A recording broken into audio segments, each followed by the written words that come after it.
Bonjour, bonjour à toutes et à tous. Ravi de vous retrouver sur le plateau de CQFD avec un invité de taille tout de même. C'est le nouveau président du conseil départemental. On dit nouveau, ça fait déjà 2 mois tout de même, mais c'est la première fois qu'il vient en qualité de président du conseil départemental sur ce plateau.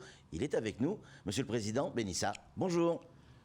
Bonjour Patrick, bonjour aux Mahoraises, bonjour aux Mahorais. Merci d'avoir accepté notre invitation. C'est moi qui vous remercie. En fait, il n'y a pas grand-chose qui a changé depuis que vous êtes président. À chaque fois qu'on vous appelle, vous répondez. Que ce soit pour venir en plateau, pour répondre à des questions, pour vérifier des informations, vous êtes toujours disponible. Ça, il faut le reconnaître, ça n'a pas changé. On s'est dit, ça va changer quand il va être président, il va être moins accessible. Pour l'instant, c'est toujours le cas. Pour l'instant, patron. Allez, redevenons un petit peu sérieux. Difficile de commencer cette émission sans penser à Marcel Henry et cet hommage qui a été rendu ces derniers jours, que ce soit par la presse, par la population. C'est Mayotte, c'est les Mahorais qui perdent un papa. J'allais dire, c'est les Soroda qui perdent leur papa. Mais c'est bien plus que ça. C'est tout un territoire, c'est tout Mayotte qui perd un papa. Oui, bonjour aux Mahoraises, bonjour aux Mahorais. C'est tout Mayotte. Ouais. Et je dirais même, c'est la France qui a perdu un grand homme. Je n'ai pas eu la chance de le côtoyer de près, mais j'ai beaucoup de reconnaissance sur le travail accompli par ce monsieur. Et j'ai appris très récemment que Marcel Henry, je ne le savais pas, vous le savez peut-être, avait été proposé à la Légion d'honneur et qu'il n'a jamais fait la démarche pour récupérer. Pour moi, ça veut dire beaucoup. Ça veut dire que cet homme a œuvré pour Mayotte, pas pour une reconnaissance particulière, mais il l'a fait tout simplement pour ses enfants, nous les Mahorais. Et ça, c'est important. J'ai une petite tristesse aussi parce que j'avais annoncé à mon équipe, au conseil départemental, que je voulais organiser un grand moment de clôture des 10 ans d'anniversaire. Et c'est tout de suite après avoir visité le tombe de Bamana, j'avais annoncé à mon équipe que je souhaitais un grand moment pour clôturer le 10e anniversaire de la départementalisation. Ouais. Et l'honneur devait être mis sur justement Marcel. Mais Dieu en a décidé autrement. Je ne sais pas. Maintenant, il faut que je revoie mon équipe pour voir comment on peut maintenant organiser sans lui, parce que c'était lui qui devait être l'homme à l'honneur ce jour-là. Président, on va rentrer dans le vif du sujet si vous êtes d'accord. On a plein de questions à vous poser sur le fonctionnement du conseil départemental, en tout cas votre vision du fonctionnement, parce que vous arrivez, donc il va falloir mettre en place pas mal de choses. Première question déjà, un peu personnelle. Est-ce que vous vous sentez bien? Est-ce que vous êtes à l'aise dans votre costume de président aujourd'hui?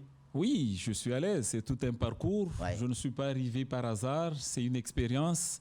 Et je crois que c'est ce qui a plu aux hommes et femmes qui m'ont soutenu pour la présidence. Ils voulaient quelqu'un qui avait déjà un petit parcours au sein de l'institution pour la diriger.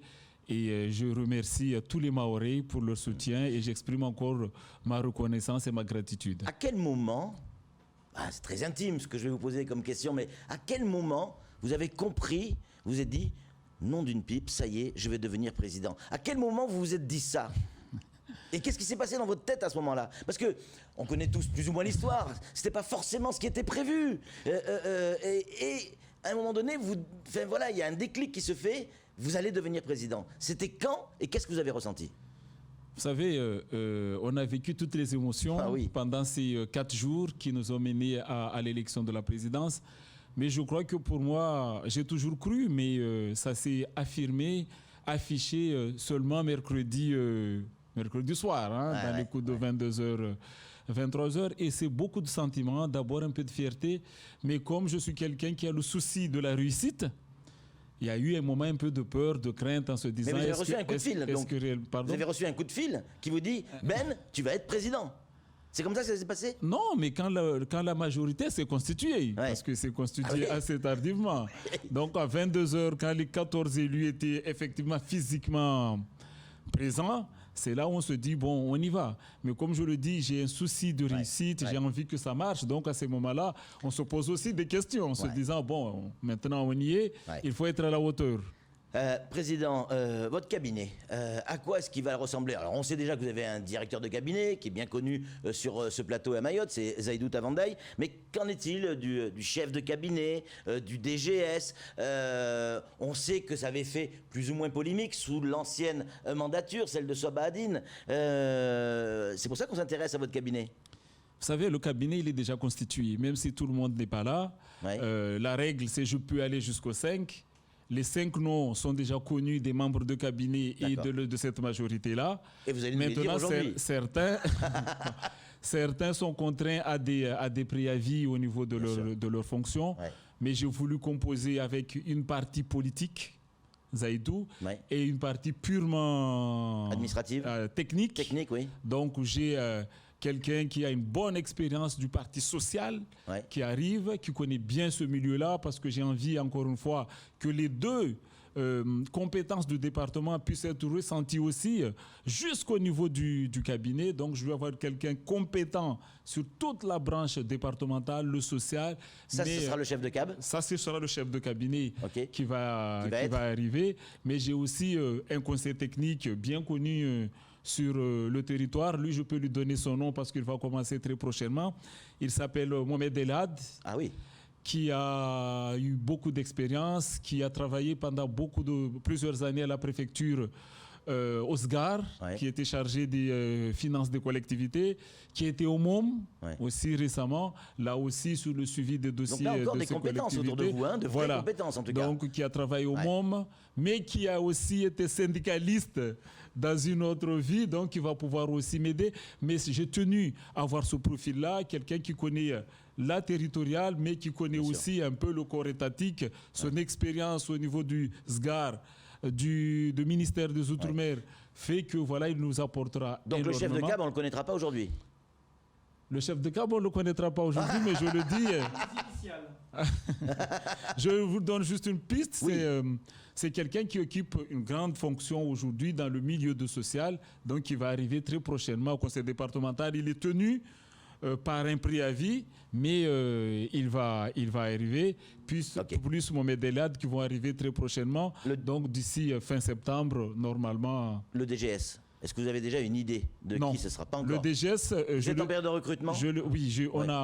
J'ai voulu passer par un cabinet de recrutement parce que, encore une fois, ce sera la compétence qui sera mise en avant. J'entends beaucoup de choses. Il n'y aura pas de copinage sur ce poste-là. Ouais. Ce sera le profil, ce sera la compétence qui sera mise devant. C'est pour ça que j'ai fait appel à un cabinet de recrutement pour nous donner le meilleur profil. Les challenges sont importants. J'ai besoin d'un homme efficace qui nous accompagne. C'est fini cette époque des copinages, tout ça. On met le tonton, la tata, les amis, les copains, les cousins à des postes. C'est quelque chose qui va changer? Je ne sais pas s'il y avait vraiment du copinage, je le dis tout simplement. Ouais. Je ne ferme pas la porte aux Mahorais, je ne ferme la porte à personne, mais ce sera vraiment la compétence et le CV qui sera mis en avant. Et je n'aurai pas peur d'aller chercher une personne de très loin si c'est cette personne-là qui pourra réellement booster l'organisation générale et mettre en place notre plan de mandature. L'évolution statutaire du CD, passer du conseil départemental, du département à Drôme, ça y est, ça fait 10 ans qu'on est département. Est-ce qu'aujourd'hui, vous avez le sentiment qu'on est prêt à avoir le titre, les fonctions, les moyens et aussi l'état d'esprit Drôme, c'est-à-dire mettre en avant plus en avant la région que le département? Je crois que les élus du département sont prêts. Oui. Aujourd'hui, ce qui nous manque, c'est les accompagnements nécessaires. Et c'est ce que j'ai envie de mettre en avant. J'ai été récemment reçu à l'Élysée, j'ai été reçu au ministère des Outre-mer et ce dossier-là, je l'ai posé sur table, que nous revendiquons aujourd'hui. Nous demandons à ce que cette compétence régionale puisse complètement être maintenant installée au conseil départemental. Parce que, et peut-être même, moi je sais que les Mahorais y tiennent énormément, mais oui, le toilettage tel qu'il a été dit à l'époque par Soba a choqué, mais il faut aussi que les Mahorais se préparent aussi. Il faut qu'on peut-être changer la dénomination de notre collectivité. C'est-à-dire qu'on va l'appeler Drôme. Oui, pleinement. En tout cas... Et on va en avoir les moyens, parce que c'est bien beau le titre, mais... C'est mon souhait, c'est que pleinement cette reconnaissance-là soit vue. Bien sûr. Mais pour le voir, moi, je suis invité, très prochainement, au Matignon, pour l'ensemble des présidents de région. Et quand vous regardez la liste, sur Mayotte, il y a marqué le conseil départemental de Mayotte. Donc des gens en haute sphère se posent la question, qu'est-ce qu'un conseil départemental vient faire dans une réunion de conseil régional? Donc peut-être aussi qu'il va falloir imaginer la dénomination soit clairement, comme vous dites, département, région, et que ça soit clairement indiqué dès la dénomination. Et l'organisation générale de l'institution doit aussi être revue de telle sorte qu'on puisse bien distinguer que nous sommes bien deux collectivités réunies en une seule. Et les Mahorais, pas forcément les élus, mais la population que nous sommes, nous, les citoyens lambda, est-ce que vous pensez qu'on est prêt à oublier le mot département pour parler région? Je crois qu'on ne l'effacera pas complètement. Mais il faut que, quelque part, le côté région apparaît aussi. Donc aujourd'hui, nous appeler département de Mayotte, peut-être qu'à un moment, il va falloir l'appeler département-région de Mayotte. Qu'on le voie pleinement si peut-être qu'on n'a pas envie d'aller jusqu'au bout, tel que la Martinique a fait pour parler de collectivité. Les Mayotte ont encore un souvenir assez difficile de mot collectivité, mais clairement faire apparaître que nous sommes un département-région depuis la dénomination jusqu'au fonctionnement. Ben Issa, pendant des années, vous avez été vice-président en charge des finances au sein du conseil départemental, sous la présidence de Souaba Adine. Aujourd'hui, vous êtes président. Vous êtes venu à plusieurs reprises sur ce plateau à l'époque où vous étiez vice-président. Et vous aviez déjà une vision du développement économique pour notre île. Aujourd'hui, vous allez pouvoir peut-être la mettre en place. Vous avez les mains libres pour la mettre en place. Si oui, quelle sera-t-elle? J'ai toujours dit, et je le redis, que notre action principale, je veux dire, nous allons axer notre politique générale autour du développement économique. Nous devons donner les moyens à l'économie mahoraise de prendre son vrai envol. Aujourd'hui, vous savez que les difficultés que nous rencontrons, la crise sanitaire ne nous a pas non plus facilité la tâche. Mais moi, je crois que c'est l'économie qui doit être le moteur du social et les autres. On met énormément de moyens sur le social, j'en conviens, c'est normal. C'est le rôle du conseil départemental. Du conseil départemental. On est bien d'accord. Mais je répète encore que nous sommes une collectivité à double compétence et ce n'est pas 80-20, mais c'est du 50-50. C'est ce que nous essayons d'exposer, de faire comprendre à l'État que c'est du 50-50. Nous avons du 50% de compétences du département et 50% de compétences régionales. Et il faut aussi que dans l'organisation, dans les fonctions, dans les moyens mis en place pour accompagner les deux compétences équivalent. Bien sûr. Donc, moi, c'est ma bataille. Il faut que le monde économique soit réellement accompagné. Mais ça veut dire quoi concrètement? Parce que ça, ce sont des paroles, Président. Accompagner, ça veut dire quoi? Ça veut dire que quelqu'un qui a un projet va pouvoir être accompagné sous forme de subvention et peut-être des réactions plus rapides pour pouvoir être à la vitesse de l'entreprise et pas de l'administration. Je ne sais pas. Je suis d'accord avec vous. C'est qu'il faut restructurer d'abord encore, l'a dit, moi c'est un outil que je crois beaucoup parce que comme vous dites, le monde est un porteur de projet, s'il n'est pas accompagné dans les 6 mois, il dépose déjà son projet à la poubelle. Donc il faut qu'il y ait une rapidité et une dynamique qui doit être mise en place. Il faut que les subventions allouées notamment aux jeunes porteurs de projets à la création puissent être accentuées. Aujourd'hui, elle n'est pas suffisante. Puisse être accentué. Vous avez une idée du montant que vous allez consacrer au développement ou c'est trop tôt? Aujourd'hui, c'est un peu trop tôt. C'est un peu trop tôt, mais comme je le dis, les moyens sont largement insuffisants. Nous avons le devoir de l'accompagner d'une manière plus soutenue, plus accentuée. Nous devons réellement mener un vrai travail sur l'attractivité. Mayotte n'est pas du tout attractif.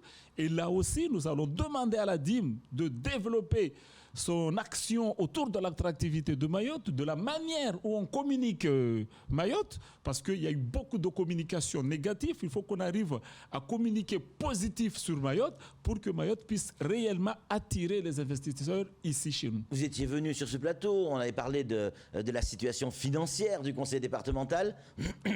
Vous avez quitté l'ancienne mandature avec un excédent important du conseil départemental.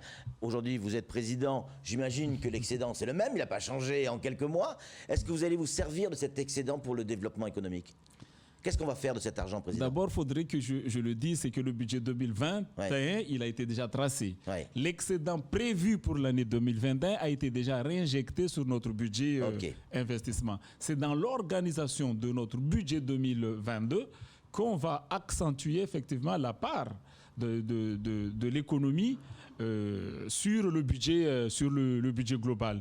Mais pour l'année 2021, notre objectif, c'est d'aller plus loin dans l'excédent qui a été prévu, en fonctionnement bien sûr, pour pouvoir plus flécher en économie. En tout cas, si on fait un excédent dépassant ce qui a été prévu au budget, qui lui est déjà affecté, il sera essentiellement orienté sur l'accompagnement économique.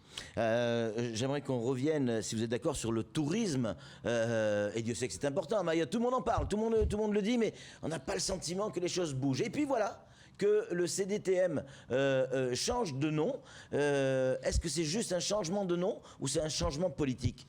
C'est un changement stratégique. Ouais.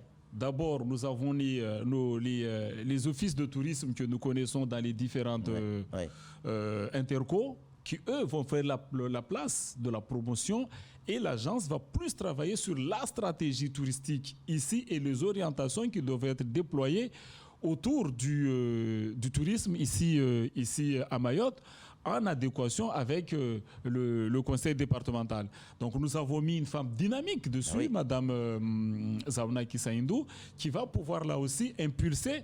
Mais elle va avoir les moyens de travailler. Parce que jusqu'à maintenant, c'était régler les problèmes financiers, survivre. Est-ce que là, ils vont avoir les moyens de bosser? L'office de tourisme, le comité de tourisme n'a jamais eu de vrais problèmes de finances. C'était une association loi 1901 qui était régie par d'autres règles, notamment en matière de déblocage de ces subventions-là. Je rappelle qu'ils avaient un budget autour de 3 millions d'euros annuels. C'était un budget très, très important.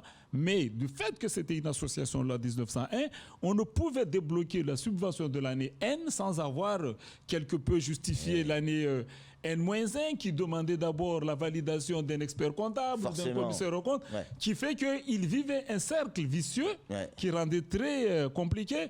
Quand l'expert comptable arrive qu'à la fin de l'année, en octobre N, on ne pouvait rien débloquer pour l'année N parce qu'il faut d'abord qu'il valide N-1 pour qu'on puisse, donc voilà, ça rendait.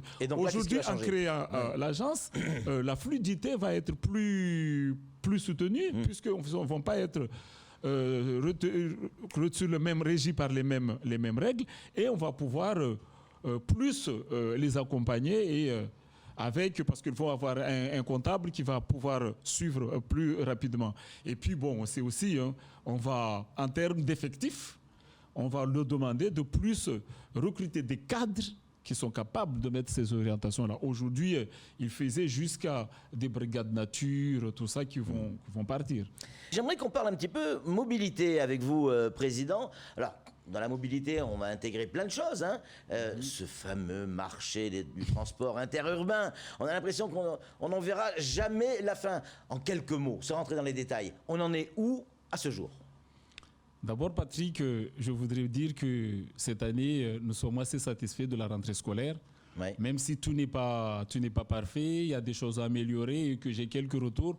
Mais d'une manière générale, la rentrée s'est faite dans une bonne, dans une bonne ambiance. Et j'ai quelques retours, des choses qu'il faut effectivement rectifier. Mais je voudrais saluer les transporteurs qui ont joué le jeu, les médiateurs, l'ensemble de personnel du département aussi qui travaille sur le transport. Pour ce qui est le marché interurbain, vous savez, c'est un marché qui a été lancé en fin de mandature où les élus étaient plus préoccupés par la campagne que là. Nous sommes arrivés, j'ai demandé au vice-président Omar de tout de suite rentrer dans le vif du sujet, de regarder ce dossier-là. Donc il est dessus. On a compris aussi le cri des Mahorais, des artisans, des taxis, mais je ne voulais pas qu'une décision soit prise dans la précipitation. Donc voilà, j'ai mis les élus, l'ensemble des élus à jour de ce dossier-là et on a des orientations précises de ce que va donner ce marché-là et des décisions interviendront très rapidement. Mais lesquelles ? Est-ce que ce marché va disparaître pour donner lieu à un nouveau marché avec d'autres orientations? Et si oui, lesquelles? Ou est-ce qu'on va continuer celui-là et qu'on va légèrement l'adapter? Je vous l'ai dit, j'ai entendu les cris des Mahorais, okay. J'ai entendu les cris Donc on va tenir compte de la problématique des taxis. Des transporteurs, des taxis. Vous savez, j'ai échangé avec les représentants de la CMA très récemment qui m'ont expliqué le tenant, les conséquences du marché actuel s'il est continué. Donc on va prendre tout ça en considération et on rendra très prochainement notre copie là-dessus en essayant de satisfaire bien sûr le plus grand nombre, que ce soit les artisans, mais aussi continuer notre collaboration avec l'État, l'Académie. Vous savez, c'est un marché qui a été lancé avec tout ce beau monde. Donc aujourd'hui, il faut trouver cet équilibre-là de ce qui a été fait, mais tout en ne pas écartant les artisans taxis. Ben Issa, président, le train bleu. Le train bleu. Alors, info, intox, rêve, réalité. Votre sentiment en tant que président du conseil départemental, il va exister le tchou-tchou bleu? Vous savez, quand ça a été lancé, je faisais partie de ceux qui étaient un petit peu sceptiques. Oui. Mais en tout cas, ça avait le mérite d'être fait, ça avait le mérite d'être étudié. Plus on avance, plus je crois que le projet est faisable et réalisable. Ah oui? Plus on avance. Hein. Oui. Vous m'aurez posé la question là pendant la période de campagne, je n'aurais pas donné la même réponse. Ouais. Mais plus on avance, plus je découvre le fond du dossier. Je crois que c'est un projet réalisable et l'étude mérite d'être portée beaucoup plus loin que ce qu'il a été fait là. En tout cas, moi, c'est ce que je vais demander, c'est qu'on aille beaucoup plus loin de cette étude-là. Je le dis encore, je ne le cache pas. Pendant le mois de mai-juin, j'étais très sceptique. Bah oui, j'étais plutôt même favorable à passer par la mer avec ces bateaux, ces pontons, etc. Je n'arrêterai pas non plus les études sur la partie maritime, mais je crois que ce projet de train mérite d'être poussé beaucoup plus loin pour être regardé. Je crois que ce n'est pas complètement farfelu. L'aérien, encore un gros dossier. L'aérien. Alors, Ben Issa, il est quoi? Il est plutôt Zena? Il est plutôt Ewa? Comment ça va se passer? J'ai eu la chance de rencontrer les 3 opérateurs, parce que vous nous avez parlé de 2, mais ils sont 3. Ah. Donc j'ai eu la chance de les rencontrer tous les 3, même si on avait dit que j'ai rencontré Aerostral, j'ai écouté leur projet de territoire. Il y a des idées très intéressantes là-dessus. Je crois au projet Zena. Je crois au projet Zena.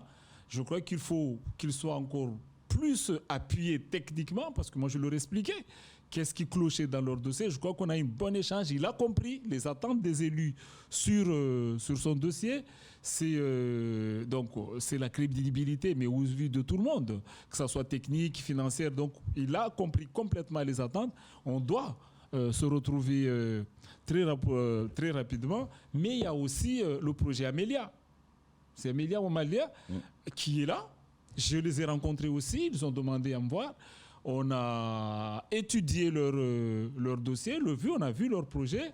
Je ne nous cache pas, c'est ceux qui ont été retenus pour l'évacuation sanitaire. Exact. Donc, ils ont un projet de développement sur le territoire. Je les ai entendus, je les ai écoutés. Je crois aussi que c'est un projet. Ils ont un projet très crédible et ils ont cet avantage-là d'avoir déjà les autorisations, les appareils. Donc ça aussi, c'est un projet qui ne peut pas être écarté. Ouais. Mais est-ce que la volonté du conseil départemental, c'est de rentrer dans le capital d'une compagnie aérienne locale?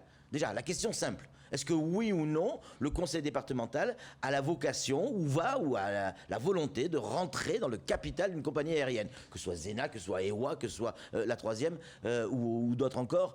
Déjà, sur la volonté politique. Il a la vocation d'accompagner l'ensemble des opérateurs qui sont sur place. Ouais. L'idée d'avoir une compagnie locale ici, reconnue comme étant une compagnie mahoraise, est importante. Ouais. Moi, je le soutiens. Je suis à l'idée qu'il faut que Mayotte ait une compagnie. Est-ce que c'est le département qui doit être directement actionnaire ou passer par une autre institution importante qui sera appuyée, un SEM? Oui, mais ça revient au même. Nous sommes en train d'étudier. C'est celle-là. L'idée d'avoir une structure, une compagnie identifiée comme étant une compagnie mahoraise est importante et je soutiens cette idée-là. L'accompagnement, on saute du coq à l'âne, il y a plein de sujets à aborder. L'accompagnement de la jeunesse, c'est une des missions importantes du CD, du conseil départemental. Qu'est-ce qui va changer par rapport à la dernière mandature? Oui, il faut accompagner cette jeunesse à travers différentes actions, pas seulement, je l'ai dit tout à l'heure, que ce soit économique, social, sportif, cette jeunesse-là doit être accompagnée. Je commencerai par ce que je dis tout à l'heure. J'ai envie que nos jeunes osent créer. Moi, je crois que le côté collectivité est saturé et surtout le dynamique économique passe par cette possibilité aux jeunes de créer. D'abord de dire aux jeunes, nous sommes là pour vous accompagner. De créer une entreprise, de passer par là. Donc les accompagner en matière de création d'entreprise, les accompagner en matière de formation. Vous savez, aujourd'hui, nous sommes à plus de environ 9 millions d'euros pour la partie formation. C'est une des compétences accompagnées correctement par l'État. Donc maintenant, il faut étudier le genre de formation, adapter encore plus aux besoins locaux les formations. C'est ce que la mission qui a donné à Mouktar, le directeur de formation. Mais les accompagner aussi au niveau social. On sait les difficultés que nous rencontrons. C'est combattre cette insécurité en amont. Donc il faut donner encore plus de moyens à ces structures d'accompagnement pour accompagner ces jeunesses-là. Et puis je finirai, Mayotte a envie d'organiser le jeu des îles. On va y venir. Tout le monde le sait. Donc là aussi, on est avec cette jeunesse-là pour les permettre pleinement de s'exprimer. Mais je n'oublie pas le côté artistique, culturel, où on est là aussi pour... Ça manque. On est autour de cette jeunesse-là. Ça manque. Mais nous avons aussi une vice-présidente très dynamique en la matière de Zouria, qui est aussi une femme très dynamique, qui aime cette jeunesse-là, donc qui va pouvoir travailler avec eux pleinement. Vous avez fait la transition parfaite, on va parler de ce VO, de ce voyage officiel avec ces 2 ministres qui sont venus sur ce département. Mais juste avant, une petite question d'un auditeur qui, même si elle revient autour de ce qu'on avait pu évoquer déjà il y a quelques minutes, le président Ben Issa, quelle est sa couleur politique? Est-ce que vous êtes toujours les Républicains? Est-ce que vous vous sentez un peu plus LRM? Quelle est votre couleur politique aujourd'hui? C'est quoi votre étiquette? Quand vous étiez vice-président, vous n'aviez pas de langue de bois, hein? Il ne faut pas qu'elle ait poussé pendant la présidence. Je vous dis juste une chose, c'est que mon président du parti, là où j'étais, ne m'a jamais reçu. Donc, c'est-à-dire que j'ai été LR. Ça, vous le savez, ça n'a jamais caché. Aujourd'hui, au sein de cette partie-là, les LR, je ne sais pas quelle est la décision qui est prise à mon encontre. Moi, j'ai été considéré comme un candidat dissident. Donc, je n'ai pas encore eu déjà cette possibilité d'échanger, ne serait-ce qu'avec mon président de parti. Moi, j'étais convaincu qu'il m'inviterait très rapidement pour qu'on s'asseye autour d'une table parler de projets politiques, mais ça n'a pas été fait jusque-là et je ne cherche pas forcément à aller le voir. Donc, aujourd'hui, je suis le président de CD, mais j'ai toujours dit que même si je partais un parti, au-dessus du parti, il y avait mon canton et au-dessus du mon canton, il y avait Mayotte. Aujourd'hui, c'est l'intérêt de Mayotte qui prime au-delà même de la couleur politique et je reste ouvert à toutes les discussions avec l'ensemble des formations politiques qui voudraient bien travailler. Mais quand les ministres sont venus, là, on vous a parlé un peu politique, on vous a dit Ben, ça serait bien, LRM, que Mayotte, que le département Mayotte soit LRM, étiqueté LRM. Est-ce que ça, on vous a dragué dans ce sens-là? Beaucoup. Pas seulement là. Je ne le cache pas. Vous avez dit pas de langue de bois. Exact. Pas que là. Mais à chaque fois que je vais à Paris, différents partis, y compris les représentants des LR. Vous parlez de LRM. Quand je suis à Paris, ils cherchent à me rencontrer. Moi, quand je parlais de mon président, c'est de la fédération départementale. Mais quand je vais à Paris, j'ai toujours un temps d'échange important avec les LRM, mais j'ai aussi un temps d'échange avec les LR. On discute, on échange avec eux. Pour moi, aujourd'hui, ce qui est important, c'est que le projet Mayotte puisse être soutenu et appuyé. Darmanin, j'allais dire, le ministre de l'Intérieur, Gérald Darmanin, a évoqué sur notre antenne la lutte contre l'immigration clandestine, bien évidemment, mais le besoin du soutien du conseil départemental dans l'action avec l'État pour lutter contre l'immigration clandestine. Alors on lui a demandé, mais en quoi le conseil départemental est compétent dans la lutte contre l'immigration? Et là, il nous a expliqué qu'il il a donné cet exemple que les policiers, pour accompagner les ESI, les étrangers en situation irrégulière au CRA, devaient prendre la barge et que ça coûtait 200 000 € par an pour prendre la barge, qui n'était pas prioritaire et qu'il espérait que le conseil départemental puisse être aux côtés de l'État pour pouvoir justement faciliter tout ça. Pareil sur l'octroi de mer, des jumelles et qui coûtent très très cher, des armes, des pistolets, l'octroi de mer, c'est des budgets énormes, selon lui, pour l'État, et il attend un coup de main du conseil départemental à ce niveau-là. Qu'est-ce que vous allez faire ? Nous sommes ouverts à une discussion là-dessus, mais je le dis encore une fois, ce n'est pas... Quand on parle de la barge, effectivement, il y a plusieurs délibérations qui ont été prises, et moi, je crois que les policiers et les gendarmes traversent gratuitement. Je vérifierai ça, parce que j'ai entendu cette observation, je me suis dit que j'allais voir la délibération, mais je suis convaincu que c'est inscrit. Après, on a toujours dit que, moi ça ne me dérange pas que l'État paye aussi la barge. Parce que, vous savez, on a toujours dénoncé, on a dit que c'est une mission de continuité territoriale et qu'on voulait la participation de l'État et qu'on n'obtenait pas. Donc voilà, mais... Je le dis, il y a une délibération où il y a un certain nombre d'institutions. Et je suis convaincu que les policiers et les gendarmes figurent dans cette délibération-là. On va le vérifier. Ouais. Et s'il faut le rectifier, on rectifiera. Concernant l'octroi de mer, si sincèrement, ces outils-là ne sont pas inscrits, c'est un oubli. On le fait pour le vice-rectorat. J'aimerais bien que ça le dise. Le rectorat, pardon, qui sortent les fournitures, ne paye pratiquement pas d'octroi de mer. Et l'État, sur beaucoup, on les a bien ciblés. Donc la réponse est oui, clairement. C'est-à-dire que vous allez accompagner l'État sur le problème de la barge, sur l'octroi de mer, sur leurs outils. Vous allez accompagner l'État dans cette lutte contre l'immigration clandestine. Oui, mais je souhaite aussi qu'ils nous fassent la demande. Ouais, ils l'ont fait sur notre antenne, ils vont vous le faire. Mais on n'a jamais eu leur demande sur ces choses-là. Bien sûr. Vous savez, tous les jours, j'ai des gens qui viennent me voir pour me dire oui, mais je ne souhaite pas payer l'octroi de mer. Ouais. Pour revoir. Vous savez, c'est quand même une ressource importante des communes, parce qu'il faut savoir que l'octroi de mer, c'est d'abord il n'y a pas de TVA à Mayotte. Vous savez, quand vous ne demandez pas, je ne veux pas vous servir sur... je dis qu'ils ont les moyens. Ben voilà. Bien sûr. Un autre point important, le port. Il a été évoqué par Sébastien Lecornu et Gérald Darmanin en disant que c'est une compétence du conseil départemental. L'État sera derrière le conseil départemental, à l'appui du conseil départemental pour les décisions qui seront prises concernant le port. Est-ce qu'on peut parler d'un port maritime? Est-ce que la situation va changer? Est-ce qu'il y a une volonté de voir les choses autrement? Vous, Benissa, président du conseil départemental, quelle est votre vision sur le port tel qu'il sera demain?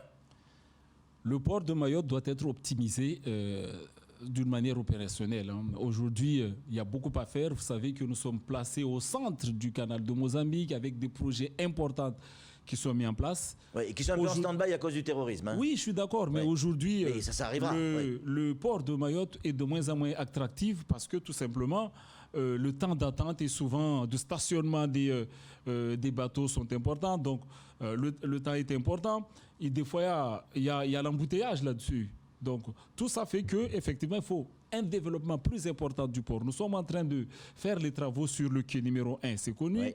Il va falloir retravailler aussi, remettre aux normes plus tard le quai numéro 2. Et nous sommes même en train de penser que peut-être qu'il faudrait un troisième quai sur Longoni.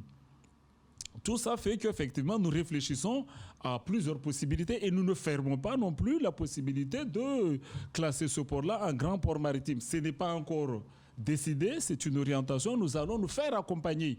Parce que vous savez aussi les conséquences, si nous classons le port de Mayotte en grand port maritime, nous perdons la main sur ce port. Donc nous allons lancer une étude là aussi pour mesurer les conséquences de cette action-là, pour prendre une décision ferme. Nous avons désigné notre doyen Mansour Kamardine pour travailler sur le port. Qui est le président de la majorité, faut-il le rappeler. Qui est aussi le président de notre groupe de majorité. Oui. Mais c'est un homme d'expérience. Il va nous faire très prochainement une proposition sur les orientations parce qu'effectivement, nous sommes attendus sur une orientation claire sur le port. Et cette orientation-là, nous la donnerons très rapidement, d'ici 2-3 mois. Donc avant la fin de l'année, on est fixé? Oui, à la fin de l'année, on sera fixé, une délibération sera présentée, un rapport sera rédigé par Mansour Kamardine, enfin, sera impulsé par Mansour Kamardine et qui sera présenté en assemblée plénière très prochainement. Est-ce que ce projet-là peut se faire avec Idanel ou il se fera sans Idanel?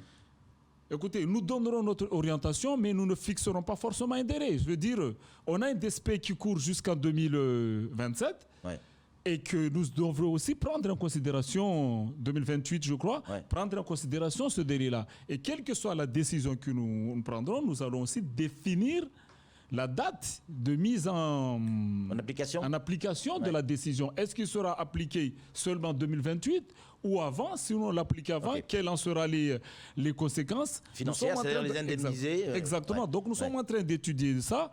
Et un rapport sera rendu par l'équipe que M. Kamardine mettra en place pour nous permettre de nous aiguiller dans la décision. Mais il y aura une décision très rapide là-dessus. Super. Ben Issa, les Jeux des îles, c'est important pour Mayotte, on en est fiers, j'en ai déjà la chair de poule.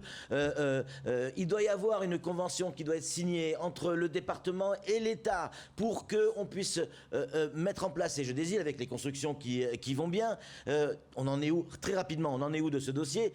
Et surtout la question, est-ce que nos gamins vont pouvoir, quand j'ai nos gamins, c'est nos athlètes, pardon, mais vont pouvoir enfin chanter la Marseillaise ici à Mayotte pendant les Jeux des îles. Ce qui n'a jamais pu être le cas jusqu'à maintenant, alors que c'est la France qui paye tout. Oui, c'est... en tout cas, c'est la réponse qui a été la plus claire du ministre quand il est venu ici et quand on l'a rencontré aussi à Paris. Mayotte veut organiser les Jeux des îles. Mayotte va tout faire pour organiser les Jeux des îles et Mayotte veut organiser les Jeux des îles avec son drapeau et son hymne national. Et ce discours-là est entendu à Paris. Maintenant, on attend la traduction concrète de cette écoute.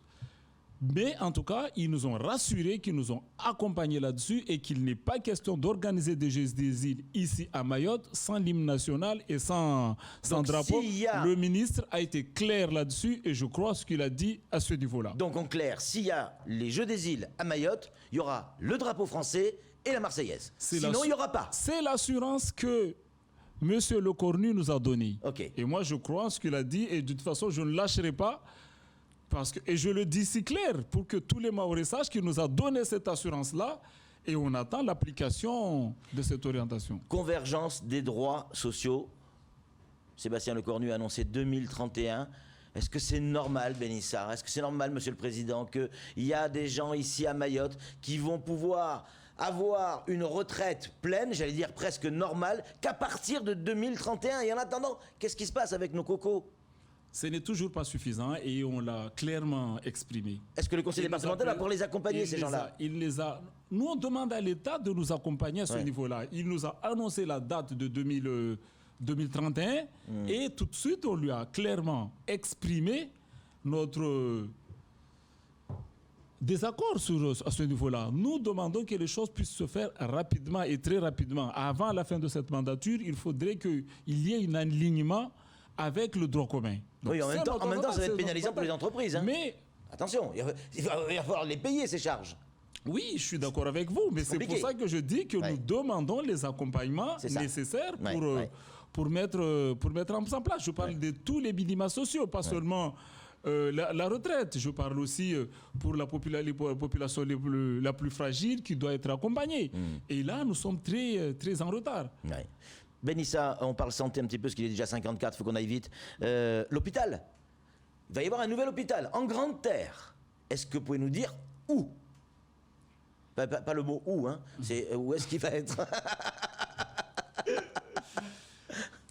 Oui, j'ai eu la chance de voir le retour qui a été fait par Madame Voynet sur le projet. 2 sites ont été retenus pour attirer plus l'attention.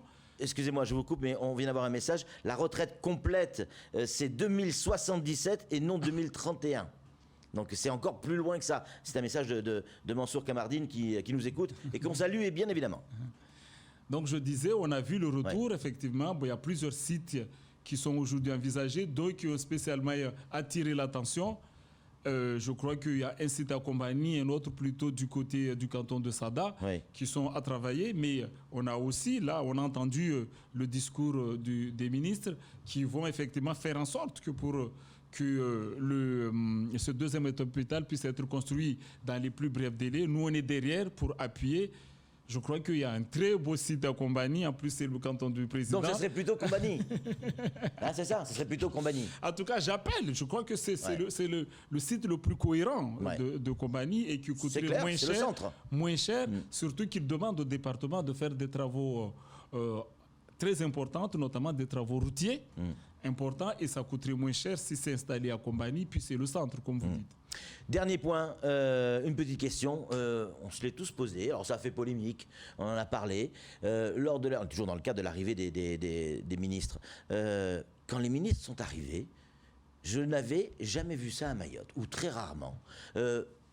Pas d'accueil populaire, pas de fleurs, pas de chants, pas d'embrassades. J'ai pas retrouvé la puissance du sens de l'hospitalité de Mayotte. Qu'on aime ou qu'on n'aime pas les ministres, c'est autre chose. On l'a toujours fait. Mais on a toujours eu ce sens de l'accueil. Et là, on a vu de bonhommes arriver, comme ça. Il y avait les présidents, il y avait quelques élus, mais très peu. Pourquoi? C'était volontaire? C'est un raté? Qu'est-ce qui s'est passé? Vous savez, c'était des ministres très jeunes qui ont voulu d'abord se distinguer de ce qui se fait d'habitude.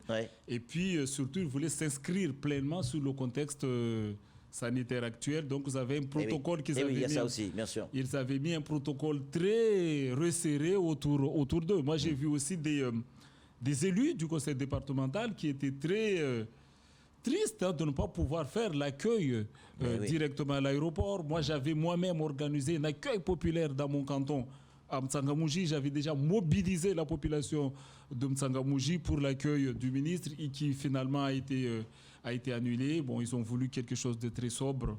C'est ce qu'on a fait, mais quand je suis d'accord avec vous, ce n'est pas maoré. Ouais. Tout à fait. D'ailleurs, je leur ai dit, ce n'est pas maoré. Voilà, exactement. Allez, on conclut, Benissa. Un mot pour nos téléspectateurs, ceux qui nous écoutent, les auditeurs, les lecteurs de France Mayotte, les internautes, les Mahorais, les gens qui vivent sur cette île. Un mot qui pourrait caractériser le mandat qui vient de Benissa. Le dynamisme. Dynamisme? Voilà. Le changement?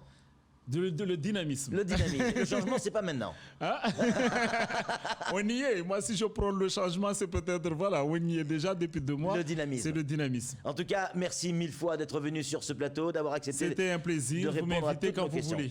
Mais avec grand plaisir. Et on aura l'occasion de vous solliciter encore. Et je voudrais remercier encore les Mahorais, les élus qui m'ont soutenu, qui m'ont porté aujourd'hui à la présidence du conseil départemental. C'est un honneur pour moi d'occuper cette fonction. Et on aura l'occasion de recevoir d'autres ministres sur le plateau de CQFD, bien sûr, puisqu'en octobre, on nous dit, dans les couloirs, qu'on pourrait avoir un certain Dupond-Moretti. Tiens, le ministre de la Justice à Mayotte, oui, c'est possible, mais ça sera pour une prochaine aventure. D'ici là, on vous fait de gros bisous et on vous dit à très bientôt. Ciao!